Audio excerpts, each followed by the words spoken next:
जय श्री कृष्ण। गीतार अमृत को आपण को हार्दिक स्वागत।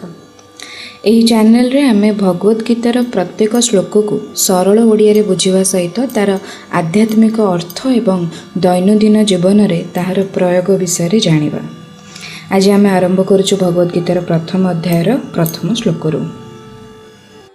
धृतराष्ट्र उवाच। प्रथम श्लोक।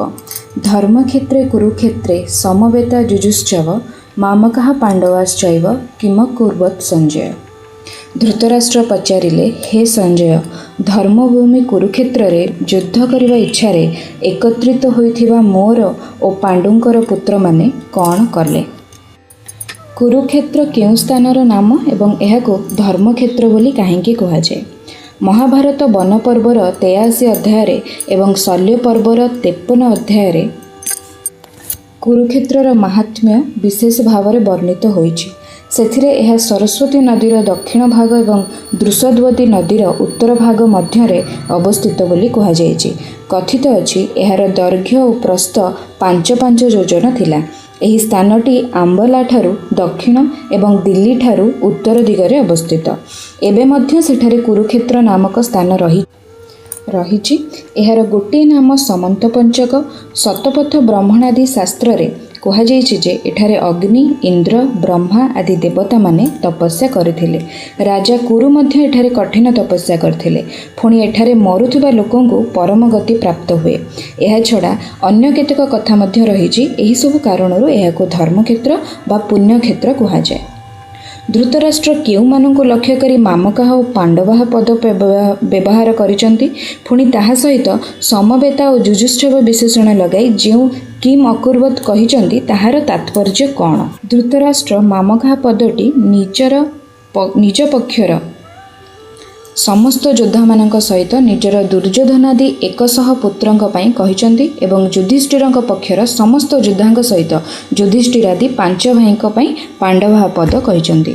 समवेता और जुजुश्चव विशेषण देई ओ किम अकुर्वत कही धृतराष्ट्र गत 10 दिनर भीषण युद्धर पूर्ण विवरणी तथा युद्ध पई एकत्रित होइथिबा एही सब लोक माने युद्धर प्रारंभ किपरि कले, किए काहा सहित युद्ध कले एवं किए काहा द्वारा केतेबेले निहत हेले इत्यादि जानिबाकू चाहिथिले।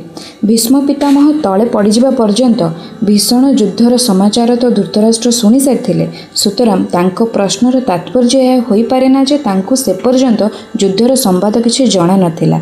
तेणु से धर्मक्षेत्रर प्रभाव रे तांकर पुत्र मानकर बुद्धि सुधुरी जिबारु सेमाने पांडव माननको सेमानकर स्वतः दे युद्ध कले नहीं कि, अथवा धर्मराज युधिष्ठिर ही धर्मक्षेत्र प्रभाव रे प्रभावित होई युद्धरु निवृत्त होई गले कि, बा से पर्यंत दुई पक्षर सेना ठिया होइचंती कि, किंबा युद्ध होइची ना नाही एवं जदि होइची ताहार परिणाम कौन इत्यादि इत्यादि विषय जानिबाकू चाहिथिले बोली मध्य कुहा जाई न पारे। एही श्लोक रे धृतराष्ट्र मामकाह बोली निज पुओ मानंकु अलगा करी कहउचंती। एहा दर्शाए जे अत्यधिक मोह और पक्षपात मनुष्यर विवेक को आवृत करि पारे। आमे मध्य जीवनर निष्पत्ति नेला बेले मोर तुमर भावना रे नुहे बरम न्याय, सत्य एवं धर्मर आधार रे चिंता करिबा उचित। एही श्लोक आमको शिखाए जे जीवनर प्रत्येक संघर्ष पूर्वरु आमर मनर अवस्था बहुत गुरुत्वपूर्ण।